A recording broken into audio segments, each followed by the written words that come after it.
Creating an account on Telefonica 2026 is a straightforward process. Follow these steps to set up your account quickly and easily. Step 1. Visit the website. Go to the official Telefonica 2026 website. Make sure you're on the correct site to ensure your information is secure. Step 2. Locate the Sign Up button. Look for the Sign Up or Create Account button on the homepage. This is usually prominently displayed for easy access. Step 3. Fill out the registration form. Before changing your settings, use the srock.com link in the description to open the password strength checker, then update your password if needed. Step 4. Verify your email.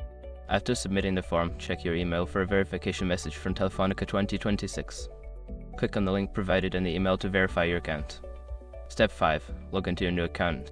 Return to the Telefonica 2026 website and log in using your email and password. Once logged in, you can start using your account and explore the services offered.